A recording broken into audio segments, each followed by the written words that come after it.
Hi friends, welcome to my channel. आज की video में हम नर्सिंग केयर प्लान देखेंगे पोस्टनेटल मदर का। इससे पहले मैंने एंटीनेटल मदर की वीडियो ऑलरेडी अपलोड करी हुई है। काफ़ी पहले कर दी थी वो अपलोड मैंने, और आपको हमारे प्लेलिस्ट में वो मिल जाएगी। अगर आप मैटरनल नर्सिंग की प्लेलिस्ट देखोगे, वहाँ पर आपको सारा ही आपका जो गायनी ओबीजी का क्राइटेरिया है वो मिल जाएगा। वहाँ आप देख लेना। प्लेलिस्ट आपको और भी सब्जेक्ट्स की मिल जाएगी, जो आपके लिए काफ़ी हेल्पफुल है। देखिए, इसमें सबसे पहले आइडेंटिफिकेशन डाटा दिया गया है। पोस्टनेटल मदर का बना रहे हैं। थोड़ा-सा आपको ये जो एनसीपी है अच्छे से बनाना है। ऐसे ही नहीं बनाना जैसे हम एमएस का बनाते हैं, बस फटाक से बना दिया। इसमें काफ़ी कुछ चीज़ें ऐड करनी होती हैं। Age, name, age, IP, LMP, EDD. देखिए, इसमें जो इम्पोर्टेंट चीज़ है वो क्या है? एलएमपी और ईडीडी। तो आप ये देखो, एलएमपी, ईडीडी कैसे निकालते हैं? एलएमपी से ईडीडी कैसे निकालते हैं? यह है लास्ट मेंस्ट्रुअल पीरियड, यानी कि एक्सपेक्टेड डेट ऑफ डिलीवरी, इसको बोलते हैं ईडीडी को। तो ये कैसे निकलेगी? 9 मंथ प्लस 7 डेज़ करके ये निकलती है। समझ गए होंगे आप। अगर 15 में आप 7 जमा करोगे, 7 दिन और जोड़ोगे तो 22 आ जाएगा आपका। अगस्त में आप 9 महीने और ऐड करोगे तो कौन सा मई का महीना आ जाएगा। तो इस तरह से आपका क्या निकलेगा? ईडीडी। एलएमपी से ईडीडी निकालने का तरीका बताया मैंने आपको। फिर एडमिशन की डेट, ऑब्स्टेट्रिक स्कोर में क्या लिखते हैं? प्रीमी ग्रेविडा है वो, या फिर वो दूसरी बार मदर बनी है। तो सेकेंडरी ग्रेविडा जो आप लिखते हैं वो आपको लिखना है इसमें। मल्टी ग्रेविडा भी होता है। डेट ऑफ डिलीवरी, तो जैसे डिलीवरी जिस भी वक्त उनकी हुई है वो आपको लिख लेना है। किस तरह डिलीवरी रहा है? अगर देखिए, हमने क्या लिखा है कि नॉर्मल विजाइनल डिलीवरी है, ये हमने बताया है। अगर आपका पेशेंट का एलएचसीएस हुआ है तो आप एलएचसीएस लिख लोगे, है ना। अगर एलएचसीएस हुआ है तो एलएचसीएस लिखना है। सिजेरियन सेक्शन हो यानी कि, या फिर अगर नॉर्मल डिलीवरी तो नॉर्मल लिख लो, है ना। इसमें आप कुछ भी लिख सकते हो, सर्जरी का भी आप लिख सकते हो। ये नहीं कि मुझे आपको मेरा ही कॉपी करना है, इससे ज़रूरी नहीं है।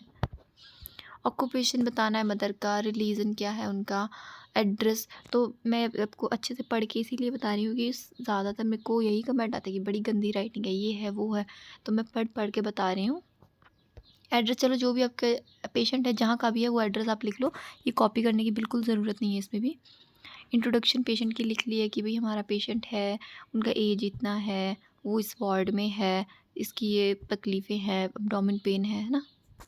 सोशियो इकोनॉमिक डाटा, जितना भी उनका इनकम है, मंथली इनकम है तो मंथली लिखो, एनुअल भी लिख सकते हो आप, ठीक है, एनुअल भी लिख सकते हो। अब नेक्स्ट पेज पे चलेंगे। ये देखिए, ऐसे थोड़ा सा ऐसे बनाया हुआ है ये, इसमें आप इतना वो मत करना, अच्छे से बनाना है आपको। ये नहीं कि इसमें बताना है कि ये है पेशेंट हमारा, ये आई मीन ये मदर है, ये उसका पति है, या फिर ये उनके सास ससुर हैं, उनको क्या इन लॉज कहते हैं, तो वो आपको लिख लेना है। इसमें ढंग से बनाना है। ये फैमिली ट्री तो सब बच्चों को आता है, आप अच्छे से बनाइएगा इसको। फिर उसमें रिप्रेजेंट अच्छे से भी कर देना है कि जैसे ये पेशेंट है, ये उनका हस्बैंड है, ये हस्बैंड का पति है, ये बच्चा है आगे। फैमिली ट्री जैसे बनाते हैं वैसे।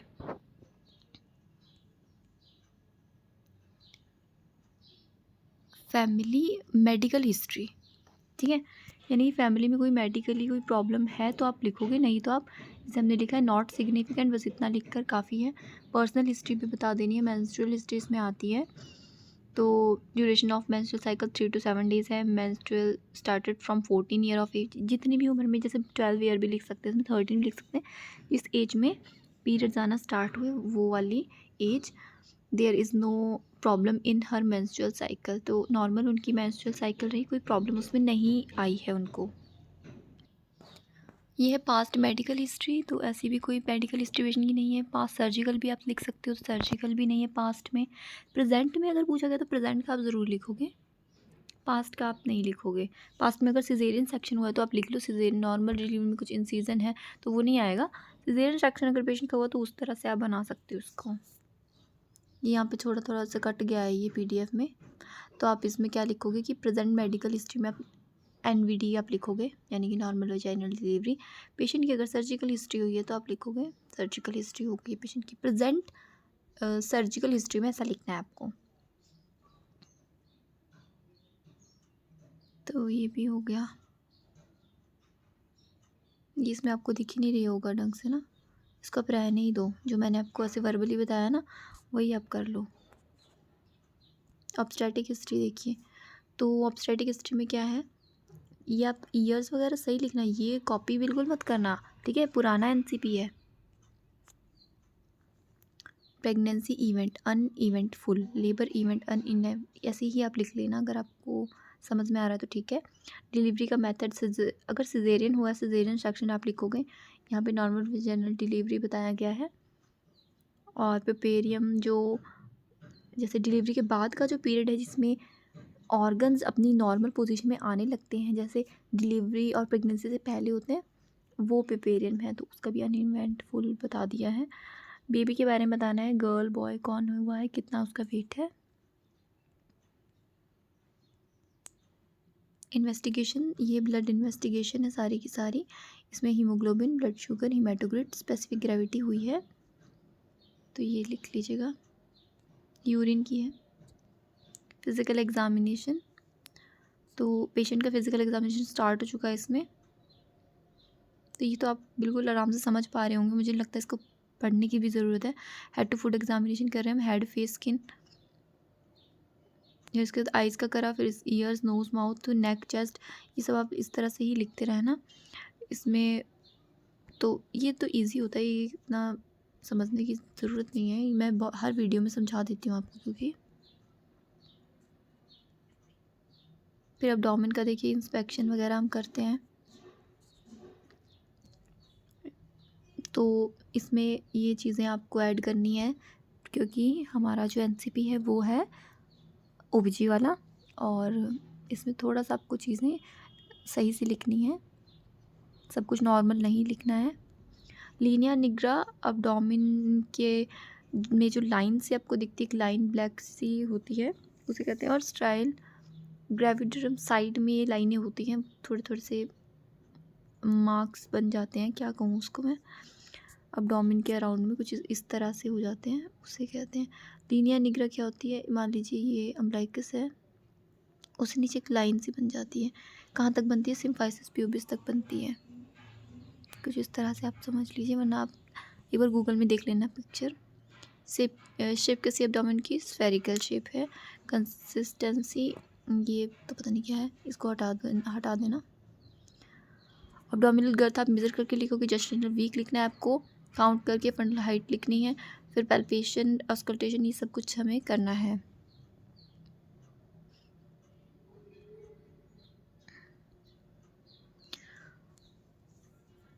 एक्सट्रीमिटीज़, फिर जेनिटल एरिया के बारे में आपको लिखना है कि जेनिटल एरिया कैसे क्लीन है, वहाँ पर कुछ जैसे नॉर्मल वेजाइनल अगर डिलीवरी हुई है तो ब्लीडिंग तो नहीं है, या फिर कुछ लेसरेशन तो नहीं है। और पेशेंट को जैसे अगर तो नॉर्मल वेजाइनल डिलीवरी है तो एपिजोड में उसको दिया गया होगा हॉस्पिटल में, तो वो कैसा दिया गया है, तो इसमें राइट मीडियो लेटरल लिया गया है, ज़्यादातर मीडियो लेटरल ही दिया जाता है, मोस्ट कॉमन है ये, और यही दिया जाता है। और रेक्टम के बारे में बता दिया गया है, नॉर्मल है, there is no tearing of rectum. एक बबल ही भी हम चेक करते हैं, ये किस में होता है, ओबीजी में ये चेक किया जाता है, इसमें कुछ चीज़ें चेक की जाती हैं, इसकी फुल फॉर्म ही है ये नीचे लिखी हुई, बबल ही को आप ऐसे ही पढ़ो, फुल फॉर्म भी इसकी यही है। तो बी से ब्रेस्ट को चेक करेंगे वो कैसा है, और फिर यूट्रस को, फिर बी से दोबारा बी आता है, वो बाउल साउंड के बारे में है, दोबारा है तो ब्लैडर है, bladder empty, there is adequate urination. L से क्या है, लोकिया रुब्रा, जो डिस्चार्ज होते हैं, लोकिया लोकिया सिरोसा भी होता है, अल्बा भी होता है, तो ये लिखा गया है उसी के बारे में। पेशेंट हैव लोकिया रुब्रा, यानी ब्लीडिंग है जो, उसको कहते हैं, रेडनेस। ई से है एपिजोटमी, तो एपिजोटमी जहाँ पर हुई है, there is no redness oedema, ecchymosis in the episiotomy. H से ह्यूमन साइन जो लेग्स में चेक करते हैं डीवीटी के लिए, तो वो भी एब्सेंट है। पेन होता है अगर फ्लेक्स करके चेक किया जाता है ये ह्यूमन साइन भी, तो वो अगर पॉजिटिव नेगेटिव वो चेक किया जाता है। ई से emotional support is provided to patient, E से इमोशनल है, तो ऐसा कोई मुश्किल नहीं है। नर्सिंग डायग्नोसिस हम बनाने के acute penetrative surgical process as evidence patient verbalisation. देखिए अगर तो पेन तो इसमें होगा ही, जैसे एपिसोड में भी देते हैं तो हो सकता है उस जगह पे पेन हो पेशेंट को। और अगर सिजेरियन सेक्शन हुआ होगा, ये आप सिजेरियन सेक्शन के अकॉर्डिंग बना सकते हो तो आपके लिए मददगार ही हो जाएगा। तो पेशेंट को LSCS जहाँ पे दिया होगा वहाँ पर उसे दर्द होगा। ये आप सिजेरियन सेक्शन के अकॉर्डिंग ये वाला डायग्नोस आराम से बना लेना, LSCS का पेशेंट बना देना अपना। रिस्क फॉर इंजेक्शन ओपन, तो ये LSCS के NCP में बने हुए हैं डायग्नोसिस, ऊपर लिख दिया है NVD, थोड़ा सा इसमें गड़बड़ है। आप सिजेरियन सेक्शन का बना लेना। Risk for infection related to open abdominal cavity, तो अब्डोमिनल कैविटी ओपन तो तभी होगी जब पेशेंट का LSCS होगा, है ना। लेकिन आप एपिजोटमी भी इसमें लिख सकते हो, जहाँ पे एपिजोटमी इंसिजन दिया गया है वहाँ पर रिस्क है इन्फेक्शन का, क्योंकि हो जाता है वहाँ पर भी कई बार पस फॉर्मेशन बनने लग जाती है। कई पेशेंट चले रहते हैं, मैंने हॉस्पिटल में देखे हैं, पेशेंट का नॉर्मल डिलीवरी हुई, एपिसोड में दी गई और वहाँ पर क्या होने लगा, पस होने लगा उनका, और ज़्यादा जो वुंड था वो मतलब रिकवर ही नहीं हुआ, उनका एपिसोड में हील ही नहीं हुआ। ऐसा भी प्रॉब्लम हो जाती है। Anxiety to surgical procedure, disturb sleep pattern related to hospitalization and pain in the incisional site, knowledge deficit regarding surgical procedure, आप ऐसे लिख सकते हो उसमें। वन बाय वन करके हमने नॉर्मली जैसे सारे डायग्नोस हम एक्सप्लेन करते हैं वो हमने एक्सप्लेन करने हैं। सब्जेक्टिव डाटा पेशेंट का पूछना है, फिर ऑब्जेक्टिव डाटा निकालना है और कंप्लीट इसको एक्सप्लेन करना है। फिर ये एंग्जाइटी का डायग्नोस हमने एक्सप्लेन किया, पेशेंट की एंग्जाइटी कैसे कैसे रिड्यूस की जाएगी, तो उसमें हम उनको एनवायरनमेंट अच्छा प्रोवाइड करना है, डाइवर्शनल थेरेपी देनी है, गप्पे गुप्पे मारनी है पेशेंट के साथ ताकि उनकी एंग्जाइटी ठीक हो जाए, और जितने भी क्वेरीज हैं वो क्लियर उनकी कर देनी है। फिर ये नेक्स्ट है रिस्क फॉर इन्फेक्शन का डायग्नोसिस का भी, कि मेंटेन एसेप्टिक टेक्निक रखनी है, हैंड हाइजीन अच्छे से रखना है, पेशेंट जो है वो क्लीन होना चाहिए, और जो भी ड्रेसिंग होगी वो प्रॉपरली स्टेराइल होना चाहिए। ये स्लीप पैटर्न को कैसे इम्प्रूव करेंगे, तो पेशेंट को कहेंगे कि डे टाइम में अवॉइड करो स्लीपिंग, है ना, पोजिशनिंग का उसका ध्यान रखना है, मिल्क ऑफ़र कर सकते हैं नाइट टाइम। ये थोड़ा ब्लर है पर ये आप खुद भी बना सकते हो, ये अगर नहीं दिख रहा है तो खुद भी बना सकते हो, इतना कोई मुश्किल काम नहीं है। डायग्नोसिस मैंने आपको बता दिया, आपको एक्सप्लेन ही करना है हर वीडियो में। मेरी तो इतनी सारी वीडियोस ऑलरेडी हो गई हैं NCP वाली, तो उसमें से आपको पता चल जाएगा। इसमें अब भाई आपको ये समझना होगा कि न्यूबॉर्न का भी असेसमेंट है, देखिए क्योंकि पोस्ट नेटल मदर है इसीलिए न्यूबॉर्न का असेसमेंट किया गया है। और जो आपको ये दिख रहा है 25 से 2.5 लिखना है इसको, ठीक है, गलत मत लिखना बच्चे का वेट, कहीं आप पैदा होता ही बच्चा 25 किलो का हो, है ना, ऐसा नहीं करना है। ये KG भी लिख देना है इसके पीछे, और लेंथ के पीछे सेंटीमीटर लिखना है। तो इस तरह से जैसे न्यूबॉर्न हुआ है तो उसका एंथ्रोपोमेट्रिक मेजरमेंट है, जैसे हेड का कर लिया, circumference, chest, mid circumference check करना है, फिर मेजरमेंट करना है, तो इस तरह से वो कंप्लीट मेजरमेंट किया गया है। फिज़िकल एग्जामिनेशन ही यहाँ पे स्टार्ट हो गया एक तरह से बेबी का।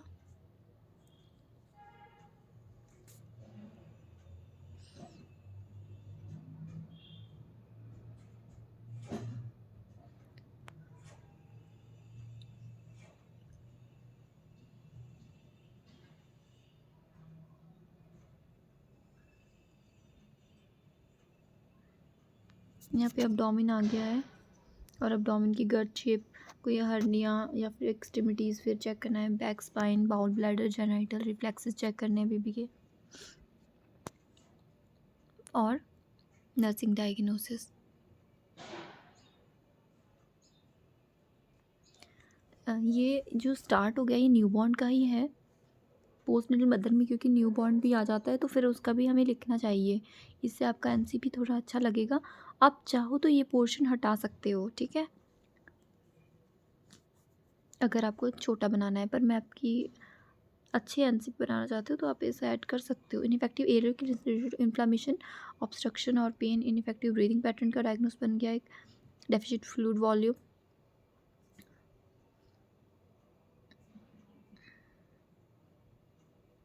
तो इसी तरह से जो भी डायग्नोस हमने बनाए हैं न्यूबॉर्न के, उनको हम एक्सप्लेन करेंगे।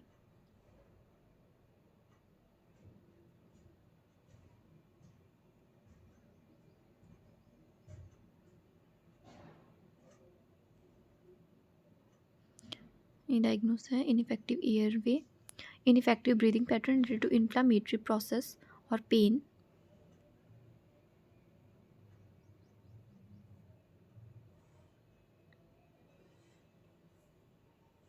और लास्ट में हेल्थ एजुकेशन देना है।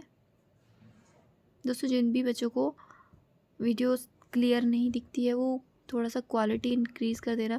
जो पॉइंट आपको समझ में नहीं आते हैं वो आप ज़रूरी नहीं है कि सारे ही पॉइंट उतारने हैं आपको समझने। जैसे पर्सनल हाइजीन के बारे में आपको, आप हेडिंग से भी अपना आगे का लिख सकते हो। पर्सनल हाइजीन मेंटेन करना है, बेबी को क्लीन रखना है, ड्राई रखना है, उसकी क्लोथिंग वॉश करना है।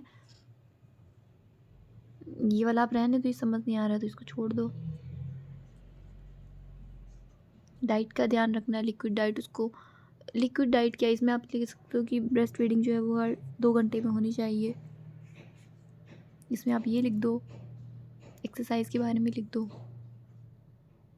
कि मदर को एक्सरसाइज के बारे में बताना है। पोस्ट आफ्टर डिलीवरी के बाद में क्या एक्सरसाइज उनके लिए सही रहेंगी, ब्रेस्ट फीडिंग के बारे में बताना है उनको। और जैसे हर एक फीड उनको बच्चे को देते तो क्लीन कर लेना है ब्रेस्ट को। फिर इम्यूनाइजेशन के बारे में भी उनको बताना है कि जो जैसे न्यू बॉर्न है तो उसमें क्या क्या इम्यूनाइजेशन आगे को करवाना है, कितने टाइम बाद होने चाहिए, ये आप उनको समझा सकते हो। ये बिब्लियोग्राफी दी गई है तो लिपिनकॉर्ड की बुक से बनाया गया, पारुल दत्ता की बुक से, जो पीडियाट्रिक की बुक भी इसमें से भी बनाया गया है। लिपिनकॉर्ड जो एमएस की बुक है, मेडिकल सर्जिकल नर्सिंग, वहाँ से भी थोड़ा सा। और अनम्मा चौकअप, ये मिडवाइफरी एंड गायनेकोलॉजी की बुक है, वहाँ से भी बनाया गया है। तो आप इन बुक्स की हेल्प से भी आपका एनसीपी बना सकते हो। तो ये था आज का एनसीपी। मुझे लगता है राइटिंग के बारे में ही कमेंट आएंगे ज़्यादातर, तो अभी इस पर मैं क्या करूँ। मुझे बहुत रिक्वेस्ट भी आई थी काफ़ी टाइम से, मुझे काफ़ी महीने पहले से आ रहा है कि पोस्टनेटल मदर का एनसीपी चाहिए, पोस्टनेटल केयर का चाहिए, हेल्थ टॉक एंटीनेटल केयर का चाहिए। तो फिर इसलिए मुझे अभी जो अवेलेबल है मैंने उसी के हिसाब से आपके लिए एनसीपी बना दिया है। And thank you so much for watching.